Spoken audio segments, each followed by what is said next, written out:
Mistakes, गलतियाँ। हम सब कभी ना कभी कोई ना कोई मिस्टेक तो करते ही हैं एंड उनके लिए हमें अलग अलग पनिशमेंट्स भी मिलते हैं। मैंने भी मेरी नीट प्रिपरेशन के ड्यूरिंग कुछ मिस्टेक्स किए जिसका पनिशमेंट मुझे भी मिला, एक और साल का lag. Hello everyone, welcome to my channel और welcome back to my channel. तो आज इस वीडियो में मैं बात करने वाली हूँ मेरी कुछ ऐसे मिस्टेक्स के बारे में जो मैंने मेरी नीट 2022 के प्रिपरेशन के ड्यूरिंग की एंड आई होप कि आप इन मिस्टेक्स को ना दोहराएं। ये वीडियो की प्रॉमिस मैंने 2 महीने पहले की थी बट थोड़ा ज़्यादा ही लेट हो गया, सो सॉरी फॉर दैट। तो चलिए वीडियो को स्टार्ट करते हैं। ये एग्ज़ाम सिर्फ एक दिन या 3 घंटे का नहीं है, ये एक ईयर लॉन्ग प्रिपरेशन चलने वाला एग्ज़ाम है जिसमें हम कुछ मिस्टेक्स एग्ज़ामिनेशन डे पे अपनी सीट पे बैठ के करते हैं, हमारे क्वेश्चन पेपर पे, ओएमआर शीट पे, और कुछ मिस्टेक्स करते हैं हमारे प्रिपरेशन के ड्यूरेशन में। और हॉल में करने वाले जितने भी छोटे छोटे मिस्टेक्स होते हैं उन सब का मेजर कॉज छुपा होता है हमारी ईयर लॉन्ग प्रिपरेशन के ड्यूरेशन में। तो आज इस वीडियो में मैं वही बात करने वाली हूँ, उन्हीं कुछ मिस्टेक्स के बारे में। तो नीट 2021 के बाद मैंने एक ऐसी सिमिलर वीडियो बनाई थी जिसमें मैंने मेरे 2021 में किए हुए मिस्टेक्स के बारे में बात की थी एंड लास्ट ईयर मैंने उन मिस्टेक्स को सुधारने की पूरी कोशिश की एंड सुधारे भी। अब कुछ मिस्टेक्स नए बन गए वो बात अलग है, लेकिन देखो मिस्टेक्स हर कोई करता है बट उन्हें एक्सेप्ट कर उन्हें सुधारना बहुत ही मुश्किल होता है। और जब आप वो करना स्टार्ट कर देते हो ना तो आप एक स्टेप आगे तो आ ही जाते हो। तो मैं शॉर्ट में बता देती हूँ कि उस वीडियो में कौन कौन से मिस्टेक्स के बारे में बात की थी। पहली, मैंने मेरा सिलेबस कंप्लीट नहीं किया था। दूसरा, अच्छे से नोट्स नहीं बनाए थे सारे सब्जेक्ट के लिए। थर्ड, मैं एग्ज़ाम को लेके बहुत ज़्यादा डे ड्रीमिंग कर रही थी कि इतने मार्क्स लाना है, ऐसे ऐसे करेंगे, लेकिन वो अप्लाई नहीं किया मैंने, उतना तो नहीं किया था। और मैंने फ़िज़िक्स और केमिस्ट्री को उतना इम्पोर्टेंस नहीं दिया था जितना कि मैंने बायो को दिया था। और मैं टीचर्स को लेके बहुत ज़्यादा कंफ्यूज थी कि कौन से टीचर से पढ़ना है, कौन से टीचर को चूज़ करना है और कौन से को नहीं। तो इस बार मैंने मेरा सिलेबस कंप्लीट किया, मैंने अच्छे से नोट्स बनाए फ़िज़िक्स और केमिस्ट्री के भी, बायो के तो पहले से बनाए हुए थे ही। और इस बार कोई डे ड्रीमिंग नहीं की, मतलब फालतू के प्लानिंग्स नहीं किए, प्लान किया और एग्जीक्यूट किया। एग्ज़ाम को लेके सीरियस थी मैं, और केमिस्ट्री और फिज़िक्स को भी मैंने इम्पोर्टेंस दिया था और शायद कुछ ज़्यादा ही दे दिया था बायो के कंपैरिजन में। और टीचर्स को लेके मैं बिल्कुल भी कंफ्यूज नहीं थी, फ़िज़िक्स और केमिस्ट्री के लिए अलग सर और बायो के लिए रीतू मैम। तो आखिर इस बार मैंने कौन सी गलती की? मिस्टेक नंबर 5, इस बार मैंने सिलेबस तो कंप्लीट किया पर सिलेबस को जल्दी ख़त्म नहीं किया, सिलेबस को बहुत ही लेट ख़त्म किया था मैंने। तो सिलेबस को जल्दी ख़त्म करना बहुत ज़रूरी होता है, क्योंकि अगर सिलेबस जल्दी ख़त्म होगा तो आपको सिलेबस को लेकर टेंशन करने की ज़रूरत नहीं होगी, टेंशन नहीं होगा और आपको रिवीजन करने के लिए बहुत सारा टाइम मिलेगा। और फाइनल टाइम पे रिवीजन बहुत इंपॉर्टेंट होता है। मैंने स्टार्टिंग के 3 मंथ्स में बहुत धीरे धीरे चैप्टर्स किए, नवंबर तक यही चलता रहा। फिर दिसंबर से मुझे लगा कि अगर इतना स्लो चलता रहा तो मेरा सिलेबस बाकी रह जाएगा और लास्ट ईयर की तरह इस बार भी प्रॉब्लम हो जाएगी। तो मैंने तब से मेरा मतलब कि थोड़ा फास्ट किया सिलेबस को कंप्लीट करना और पूरी कोशिश की।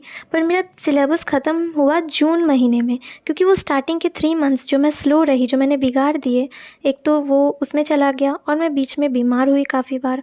और बीच में एक बार मुझे वायरल आई इन्फेक्शन हो गया था जिसके वजह से मुझे 1-2 हफ्ते तक कंप्लीट रेस्ट करना पड़ा था। मेरी आँखों पे बैंडेज लगे हुए थे, तो मैं बिल्कुल भी पढ़ नहीं पा रही थी। तो मैं तुम्हें यही कहूँगी कि अपना अपना सिलेबस मतलब मार्च तक ख़त्म कर दो, जितना जल्दी हो सके उतना कर लेना और उसके बाद रिवीजन करते रहना। मिस्टेक नंबर 4, मैंने मेरे लेक्चर्स का प्लान नहीं बनाया था, मतलब सीक्वेंसिंग नहीं की थी। सीक्वेंसिंग करना बहुत ही इम्पॉर्टेंट होता है, कौन सा पहले करना है, कौन सा चैप्टर बाद में करना है।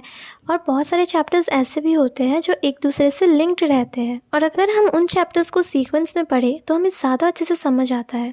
लास्ट ईयर मैंने सेल्फ स्टडी की थी तो मुझे इतना आइडिया नहीं था, अभी मुझे पता चल रहा है कि सीक्वेंसिंग कितना इंपॉर्टेंट है। अभी फॉर एग्जांपल बोटैनी में सर ने हमें पहले सेल साइकिल करवाया, उसके बाद cell the unit of life, उसके बाद बायोलॉजिकल क्लासिफिकेशन और फिर प्लांट किंगडम। तो ये पूरा एक दूसरे से लिंक्ड है। पहले आपने सेल के बारे में जाना, उसके अलग अलग कंपोनेंट्स के बारे में पढ़ा, फिर 5 किंगडम के बारे में, फिर उन हर एक किंगडम का आपने ब्रीफ पढ़ा, उसके बाद प्लांट किंगडम। और वैसे ही फिज़िक्स में हम एकदम सीक्वेंस में चल रहे हैं, और केमिस्ट्री में भी मतलब, और जूलॉजी में भी, मतलब सारे सब्जेक्ट में सीक्वेंसिंग कितना इम्पॉर्टेंट है ये मुझे अभी पता चल रहा है।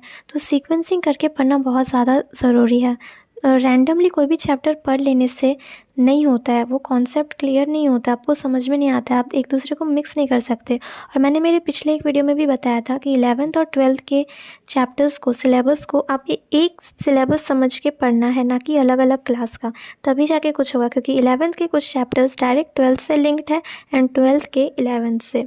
मिस्टेक नंबर 3, हर सब्जेक्ट को डेली पढ़ना चाहिए। मैं डेली हर सब्जेक्ट नहीं पढ़ पाती थी। मेरा फिज़िक्स बहुत ज़्यादा वीक था, बेसिक्स भी क्लियर नहीं थे, तो मैं फ़िज़िक्स को ज़्यादा ध्यान दे रही थी। और फिर धीरे धीरे ऐसा होने लगा कि मैं पूरा दिन फ़िज़िक्स ही पढ़ रही थी। कभी कभी ऐसा भी होता था कि पूरा वीक, हफ्ता भर मैं फ़िज़िक्स ही पढ़ती रही। केमिस्ट्री को ना छू के देखा, ना बायोलॉजी को। मुझे ऐसा लग रहा था कि बायोलॉजी का तो मैंने पढ़ा है, तो उसको खाली रिवाइज़ करेंगे तो ही हो जाएगा। लेकिन मुझे ये समझ में ही नहीं आया उस टाइम पे कि डेली हर सब्जेक्ट को इम्पोर्टेंस देना था। डेली हर सब्जेक्ट को पढ़ना बहुत इंपॉर्टेंट है, भले ही 2-2 घंटे ही सही, पर डेली हर सब्जेक्ट को पढ़ो। मिस्टेक नंबर 2, मॉक टेस्ट देना और उनका एनालिसिस करना एक मेजर पार्ट है किसी भी कॉम्पिटिटिव एग्ज़ाम के लिए।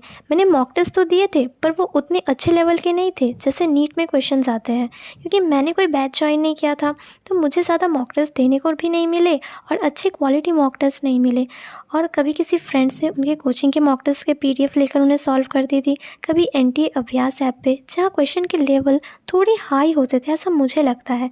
जिस वजह से मुझे ना तो एनालिसिस करने का मन होता था और ना ही टेस्ट देने का। मतलब धीरे धीरे मैंने मॉक टेस्ट देने ही बंद कर दिए। तो मॉक टेस्ट देना बहुत ही इम्पॉर्टेंट है। मिस्टेक नंबर 1, नीट 2022 के लिए मैंने कोई बैच ज्वाइन नहीं किया था, क्योंकि मेरे बेसिक्स बहुत ज़्यादा वीक थे और मुझे कुछ समझ में ही नहीं आ रहा था, बहुत अनक्लियर थे।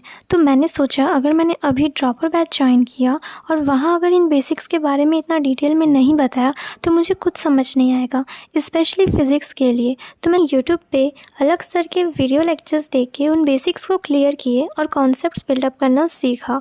अब मिस्टेक मेरी ये थी कि मैंने किसी शेड्यूल को फॉलो नहीं किया था। यूट्यूब पे जो फ्री बैचेस चलते थे, अगर उनके शेड्यूल को ही फॉलो करती तो भी शायद अच्छा रहता कि ये टाइम पे ये चैप्टर चल रहा है तो मुझे अभी यही चैप्टर करना है। सिलेबस को जानते हैं और ये भी पता होता है कि हमें पढ़ना है, बहुत ज़्यादा पढ़ना है। पर क्या पढ़ना है, क्या नहीं पढ़ना है, कितना टाइम देना है, किस चीज़ को ज़्यादा इंपॉर्टेंस देनी चाहिए, क्या इंपॉर्टेंट है, क्या इंपॉर्टेंट नहीं है, वो सब हमें कुछ भी पता नहीं होता। और गाइडेंस हम खुद को तो नहीं दे सकते ना, हमें खुद को थोड़ी पता होगा। तो गाइडेंस के लिए, वो सब के लिए बैच सही रहता है, एक प्रॉपर शेड्यूल भी मेंटेन हो जाती है। तो आज की वीडियो को यहीं पे ख़त्म करते हैं। अगर आपको मेरी वीडियो अच्छी लगी है तो वीडियो को लाइक करना। अगर आप मेरे चैनल पे नए हैं तो प्लीज़ सब्सक्राइब कर दीजिए। जो रेड सब्सक्राइब बटन है उसे प्रेस कर देना और बेल आइकन पे भी क्लिक कर देना, ताकि न्यू वीडियो आने पे आपको नोटिफिकेशन मिल जाए। ठीक है, तो चलो मिलते हैं नए वीडियो के साथ। तब तक अपना ख्याल रखना। Thanks for watching.